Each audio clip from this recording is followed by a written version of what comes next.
We're here with Barbara Enright. Barbara, you've been inducted into the Poker Hall of Fame, and you have one of the most enviable poker tournament records in history. What's the first thing you do when you first take a seat in a tournament? Well, the first thing I do is try to analyze the table and see who I know and how I'm going to play against them. And then I also try to analyze my own play, which a lot of people don't do. They sit down at the table and they think, oh, what a bunch of donkeys. And everybody else might be thinking the same thing about them, that they're the donkey. So you don't want to be that donkey. You want your opponents to fear you. And to do that, you can't let them run over you. You have to run over them. So what I try to do is I try to win the first hand I play so I have chips to manipulate the rest of the table.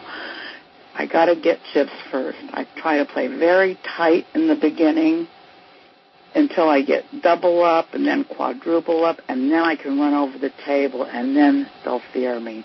So you're saying that it's very important once you've gathered chips, and you always try to do that in the beginning. It may take some time, so you need some patience. But once you've done that, you use these chips to intimidate your opponents.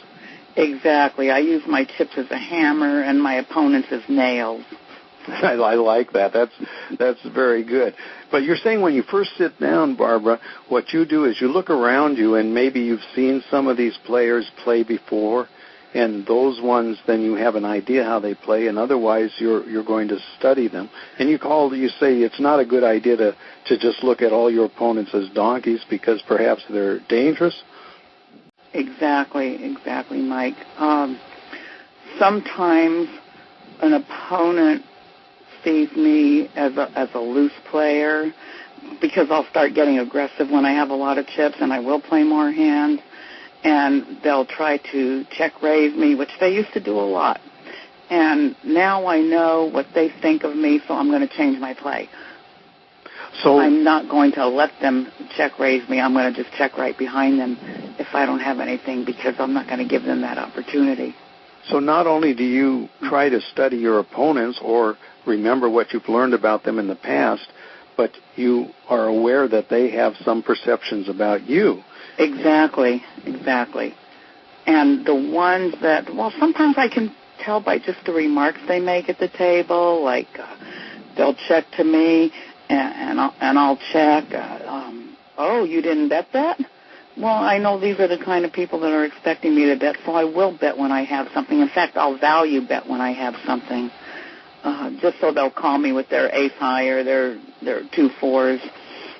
If they're expecting me to bet, if they think I'm a loose player that'll bet anything.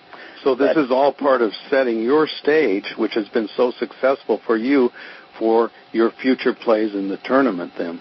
That's right. And you do it from the very get-go. That's very interesting. I think most world-class players actually do start setting the stage from the very beginning, as you do.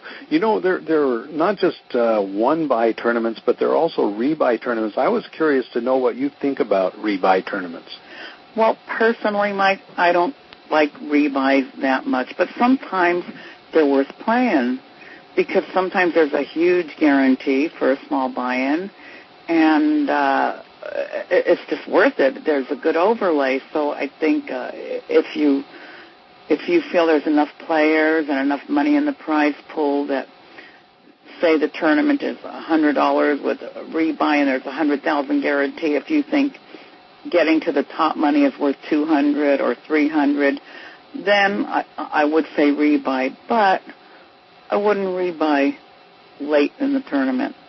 I would do my rebuy as soon as I sit down. Yeah, and that makes a lot of sense, because when you rebuy late in the tournament, you're still rebuying for the same amount that it costs about to buy in with, and now there's so many chips out there that it really doesn't make a great deal of difference. Exactly. It's like you're at the bottom of the mountain and everybody else is on top, and you've got to try to catch up to them.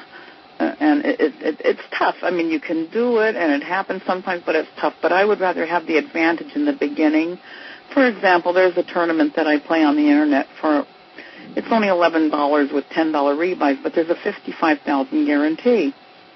So you get $1,500 in chips. I rebuy. As soon as I sit down, now I have $3,000 in chips.